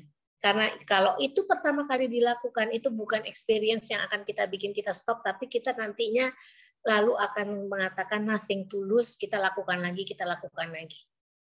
Itu biasanya saya beritahu kepada klien saya. Ayah, papa mama asal tahu ya, dengan era pandemi ini, banyak anak yang frustrated juga, yang mau bunuh diri. Anda tahu yang namanya barcode? Barcode itu menyilet dirinya sendiri. Pasien saya, klien saya, ibunya datang bawa ke saya. Ibunya udah nggak tahu mau ngomong gimana. Terus bapaknya bilang, apa yang saya harus lakukan? Karena anak ini dianggap aneh oleh temennya, apalagi dengan gaya Zoom ini makin terasa dia tersingkirkan gitu. Karena dia punya keinginan, karena dia anak ini rada nyemi, gayanya sendiri agak cara berdandan, ini perempuan. Saking dia frustasinya karena ayahnya marah, ibunya marah, nggak seperti orang pada umumnya, lalu dia mulai menyilet dirinya sendiri. Itu namanya barcode. Kalau saya lihat di siletannya banyak. Saya bilang sama bapak ibunya, kalau barcode biasanya dia nggak akan bunuh diri, dia hanya kasih tahu dia protes. Sekarang kalau kita nggak mau stop untuk mengatakan dia salah caranya hidupnya, stop itu ngomong begitu, nanti insya Allah barcode-nya akan hilang. Dia akan. Terus saya waktu ngomong sama dia, nih dia manggil saya Bunda. Bunda ini lihat nih, saya udah nyilet nih, saya mau bunuh diri. Benar kamu bunuh diri? Tahu rasanya bunuh diri? Saya bilang gitu. Enggak. Tahu pada ujung-ujung tentu kalau kamu nyilet ternyata kamu nggak mati, gimana? Kita mesti ngomongnya seperti kayak ngomong dengan teman, gitu. Oh ya, sakit ya, masuk rumah sakit ya, gitu. Ini anak SMP mau ke SMA, coba bayangkan. Jadi memang kita harus hati-hati dengan cara kita menyudutkan anak kita. Kita anggap kita membuat dia sadar bahwa dia harus berbeda, harus melakukan hal yang berbeda. Kalau hal itu masih positif, nggak ada masalah. Nanti sebelumnya nanti anaknya pasti akan nyanyiin seperti anak saya, It's my life, gitu. Kembali ke Ibu, panjang ya Bu jawabannya. Oke, baik. Terima kasih Bunda Romi. Bunda, selanjutnya kita bacakan lagi untuk 3 pertanyaan. Ini dari pertanyaan dari peserta di kolom chat, dari Ibu Intan, dari TK Lovely B. Pertanyaannya, bagaimana cara mengajarkan hal-hal abstrak kepada anak seperti sopan santun atau adab atau nilai-nilai agama? Karena anak saya ini terbiasa dengan hal-hal dengan alasan yang nyata, terlihat atau masuk di akalnya. Seperti itu Bunda pertanyaannya. Oke. Dari Pak siapa? Ibu siapa? Nggak ada, Mbak. Dari Ibu Intan. Oke, Bu Intan. Ya. Anak itu punya tingkat perkembangan kognitif, ya. Pada waktu tingkat perkembangan kognitif awal itu kehidupan, ada kalanya kita tahu bahwa tingkat abstraksinya itu belum ada. Jadi misalnya gini, anak kelas 1, 2, 3, namanya di dalam teorinya Jean Piaget, itu konkret dan operasional. Anda ngajarin sesuatu kepada anak harus yang konkret. Kenapa? Tingkat perkembangan kognitifnya belum nyampe ke abstrak. Anda mengajarkan, Anda nggak pakai ekspresi, cara mengajarkan dengan modalitasnya hanya auditif aja, suruh denger aja, nggak nyambung. Makanya harus dengan visual, auditif, kinestetik. Nah, pada waktu anak belajar, dia mau mengatakan bahwa dari usianya segitu menangkap sesuatu yang abstrak itu perlu sopan santun. Itu kalau saya nggak sopan, emang hasilnya apa? Nggak benjol sih. Kalau nggak sopan juga, gitu kan dia pikir. Kalau mau konkretnya gitu. Nah caranya adalah dengan modeling, dengan mencontoh. Saya kasih contoh ya, papa mama. Ada anak yang orang tuanya itu kalau ngomong itu cetar gitu, ya. Sehingga waktu di sekolah juga dia melakukan hal yang sama kepada teman-temannya dan bu gurunya. Bu guru mengatakan kepada orang tuanya gini-gini. Kalau terus saya bilang karena dia dirujuk ke psikolog, lalu saya ngelihat ini nggak beda jauh sama orang tuanya. Jadi kalau orang tuanya bilang kamu harus sopan, kalau bu guru ngomongnya nggak gini, tapi orang tuanya sendiri ngomongnya pitch controlnya tinggi. Kalau Tri Utami lewat pasti pitch control, suruh pulang gitu. Artinya apa? Modeling itu dari diri kita. Mau mengajarkan sesuatu sopan santun dan sebagainya, adab itu dari kita. Jadi gini, kalau saya bilang kebetulan disertasi saya tentang moral, kemampuan manusia untuk membedakan baik dan buruk. Agama itu syarat akan moral. Tapi orang yang beragama bisa tidak bermoral. Contoh apa? Kalau dia hanya mengikuti rutinitas kaidah misalnya sholat harus gini, tapi dia nggak mengerti, tidak paham kenapa dia harus melakukan itu. Pernah waktu kecil anak saya menanya, kenapa sih mah kalau wudhu tuh 3-3 semua? Kenapa nggak 4 atau 5? Ayo jawabnya apa? Ya kan? Nah, ada hal yang kadang-kadang kita mesti kasih pemahaman dengan baik supaya dia melekat dengan dalam dirinya. Terus kemudian kenapa misalnya kita bilang kalau saya sama orang ngomong juga harus baik, tidak boleh mentak-mentak, harus minta tolong, harus bisa bilang terima kasih, bisa bilang maaf. Itu 3 kata kunci yang harus diajarkan juga kepada anak. Dengan demikian dia biasa untuk melakukan hal tersebut. Tapi kalau kita sendiri di rumah tidak melakukannya, akan sulit karena yang namanya nilai-nilai moral dan sebagainya agak abstrak. Mahasiswa saya bikin penelitian tentang belajar moral, terutama empati. Di dalam moral itu yang paling dasar itu adalah empati. Memahami perasaan, pikiran, dan keinginan orang yang kita ajak bicara tanpa menyakitinya. Nah, Empatinya itu awalnya belajar anak 4 tahun, 3 tahun empati itu adalah belajar emosi. Orang tua itu kadang-kadang nggak mengajarkan bahwa, nah ini namanya kalau kamu seneng ya nak, tanya sama anaknya kalau dia lagi ketawa anaknya, itu namanya seneng. Kenapa adik seneng? Adik seneng dapat kado ya. Hebat ya. Toh kalau udah lagi marah-marah, kenapa? Karena nangis itu bisa karena marah, bisa karena sakit, bisa karena yang lain. Pemahaman pengenalan emosi itu penting banget. Nah itu abstrak. Jadi kalau nggak ada kejadiannya kita sulit. Makanya ngajarinnya kadang-kadang pakai video dan sebagainya untuk nuansa emosi itu diajarkan seperti itu. Jadi kalau saya ngelihat memang yang abstrak itu harus diajarkan dengan cara konkret. Konkretnya itu adalah dengan contoh, dengan melihat, dengan modeling seperti itu. Mungkin kembali dulu ke Ibu. Oke, baik Bunda, terima kasih. Masih ada lagi Bunda? Oke. Ya, monggo. Ya, insya Allah ini pertanyaan terakhir. Oke, dari Ibu Galuh Eva Purnama, wali siswa dari Ananda Fayu Jasdi Maheswara, Islam Sabilah Malang.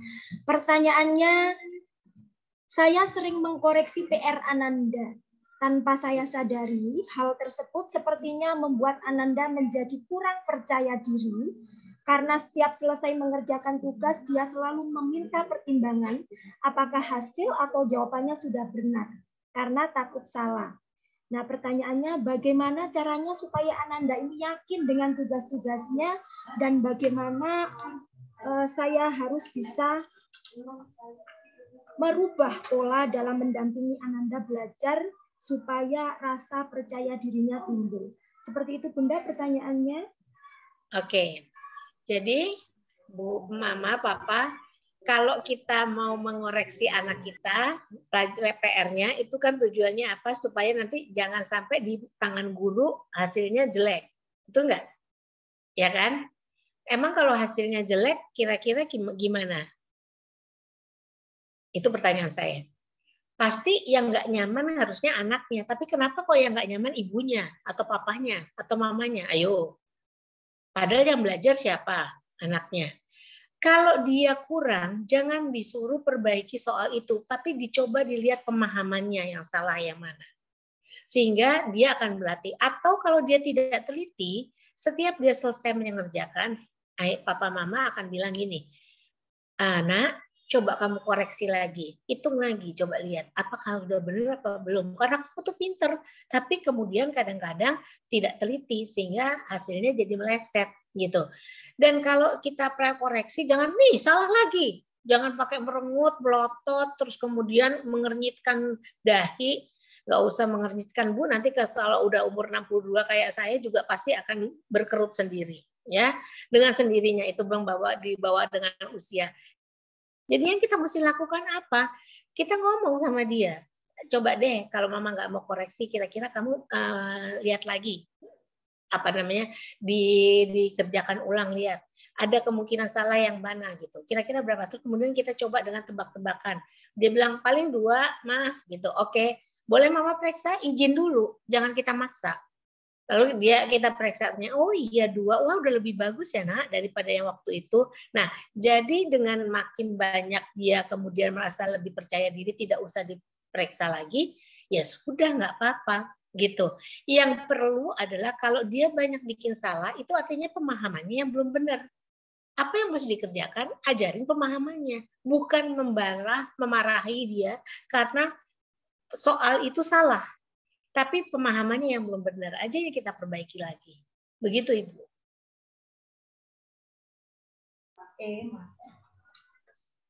Baik, terima kasih Bunda Romi. Para hadirin peserta webinar parenting, pertanyaan demi pertanyaan telah dijawab oleh Bunda Romi. Sebenarnya masih banyak pertanyaan-pertanyaan yang lain yang belum terjawab dikarenakan keterbatasan waktu. Semoga apa yang disampaikan Bunda Romi tadi sudah bisa mewakili pertanyaan-pertanyaan yang belum terjawab. Baik, selanjutnya kami persilakan Bunda Romi untuk menyampaikan closing statement. Closing statement ya Mbak. Ya. Jadi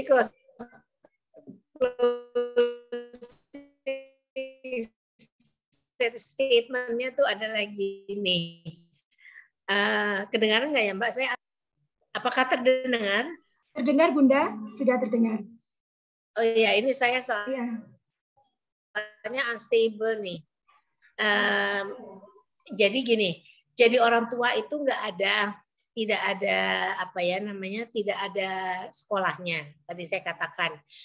Dan sudah menjadi orang tua, artinya kita harus banyak mengisi ilmu kita. Yang kita anggap baik belum tentu baik. Ada kemungkinan untuk anak kita nggak cocok. Jadi kita harus bereksperimen. Ingat yang tadi saya katakan, kiblat kita anak. Bagaimana dia bisa menyelesaikan dengan usia seperti itu, kemampuan-kemampuannya optimal semua. Nah, pada waktu kita kemudian mau jadikan anak percaya diri, ajarkan dia untuk menilai dirinya dulu. Dan berikan selalu kemudian feedback yang positif, sehingga dia introspeksi tentang dirinya, jadi banyak dari dirinya yang positif, sehingga dia bisa nanti percaya diri. Untuk bisa mau mandiri, bantu anak untuk bisa mengerjakan segala sesuatunya tanpa bantuan. Dan dengan demikian dia akan merasa bahwa oke, saya sanggup gitu. Untuk bisa kompetitif, ajarkan kepada dia bahwa apapun hasilnya itu tidak ada masalah, tapi sudah mencoba itu adalah sesuatu yang luar biasa. Dan jiwa kompetitif itu akan terus ada pada anak kalau kita di rumah juga memberikan kesempatan kepada dia kompetisi dalam hal yang kecil dengan dirinya sendiri. Itu yang paling gampang dan paling dekat yang paling diri anak. Jadi mendidik anak itu nggak usah bikin susah-susah, harus begini, harus begitu, enggak. Tapi benar harus sesuatu yang ada dalam lingkup rumah dan yang terjangkau oleh kita semua. Tadi saya setuju dengan Pak Ahmad bahwa kemampuan matematika itu akan membantu anak menganalisa sintesa seseorang. Tapi memang tidak semua anak sama potensi matematikanya.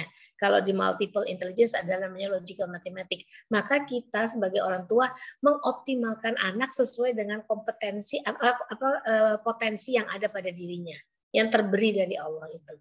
Saya rasa itu Ibu. Terima kasih. Assalamualaikum warahmatullahi wabarakatuh. Waalaikumsalam. Waalaikumsalam warahmatullahi wabarakatuh. Baik, para hadirin peserta webinar parenting yang berbahagia, demikian tadi penjelasan materi sekaligus pencerahan oleh Bunda Romi yang sangat bermanfaat untuk kita semua. Sekali lagi terima kasih banyak saya ucapkan kepada Bunda Romi. Semoga di lain kesempatan kita dapat bertemu kembali. Insya Allah. Insya Allah. Terima kasih Bunda. Terima kasih sama-sama Bu Nuni. Baiklah para hadirin, mohon untuk tidak meninggalkan Zoom terlebih dahulu karena setelah ini akan ada sesi foto bersama untuk seluruh peserta dan juga pengumuman voucher untuk 27 pemenang. Baik Bapak Ibu peserta webinar parenting, sekali lagi kami sampaikan bahwa saat ini SD Islam Sabilah Malang membuka penerimaan peserta didik baru tahun pelajaran 2022-2023 secara online. Untuk link pendaftaran PPDB SD Islam Sabilah Malang dapat diakses melalui www.sekolahsabila.sch.id. Untuk informasi lebih lanjut terkait SD Islam Sabilah Malang bisa diakses juga melalui media sosial resmi baik website, Instagram, Twitter, dan Facebook Sekolah Sabila. Mari join Sekolah Sabilillah, sekolah full day school, sekolah unggul dan rujukan bertaraf internasional, sekolah tanpa PR, seperti itu. Baik, selanjutnya kita foto bersama dulu. Kita berfoto dulu, mohon Bapak Ibu bisa menyalakan kamera.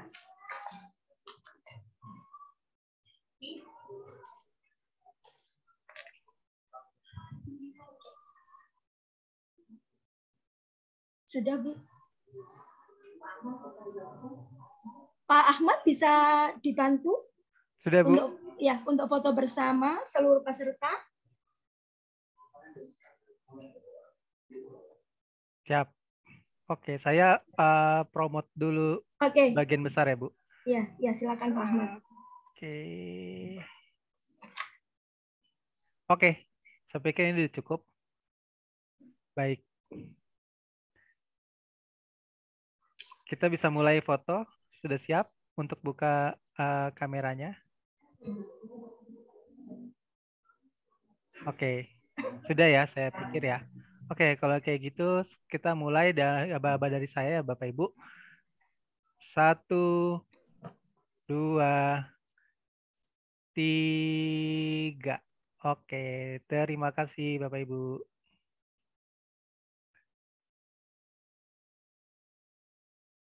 Sudah, Bu Fida? Sudah Pak Ahmad. Oke, baik.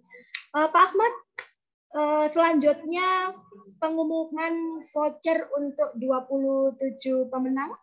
Saya persilakan Pak Ahmad untuk ya. Baik, siap. Oke, saya berikan dulu ya namanya.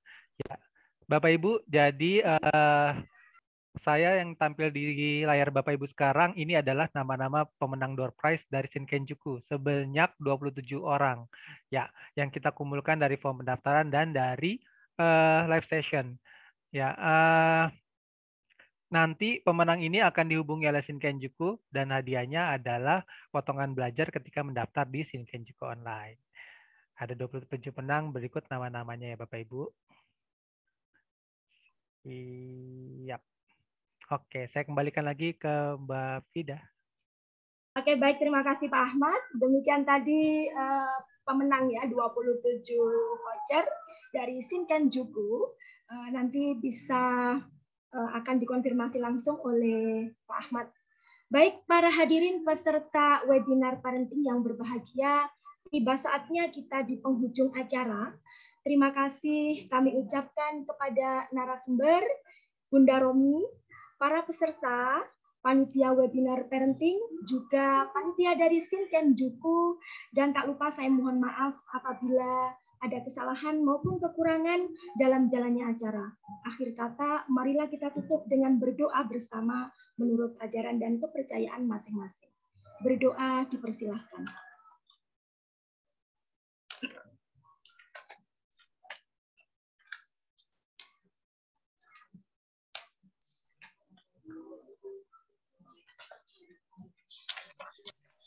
Baik, terima kasih. Bapak Ibu, kami informasikan kembali bahwa SI Islam Sabilah Malang mengadakan lomba Challenge Your Talent untuk TK RABA Semalang Raya yang diselenggarakan hari Sabtu tanggal 8 Januari 2022. Untuk pendaftaran lomba akan ditutup maksimal hari Jumat tanggal 7 Januari 2022 pukul 16 waktu Indonesia Barat. Jadi yang belum daftar bisa segera daftar sampai dengan pukul 16 waktu Indonesia Barat. Baik, terima kasih Bapak Ibu peserta webinar.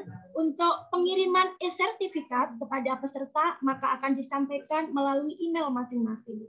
Terima kasih, saya akhiri. Wassalamualaikum warahmatullahi wabarakatuh. Waalaikumsalam warahmatullahi wabarakatuh. Terima kasih Bunda Romi, terima kasih. Sama-sama. Terima kasih Bunda Romi. Saya tunggu kehadirannya di Malang. Bener ya Bu, nanti makan bakso ya. Dikabari. Ya. Insya Allah. Dikabari nanti kalau sudah di Malang. Terima kasih, salam sehat semuanya. Ya, assalamualaikum. Waalaikumsalam warahmatullahi wabarakatuh.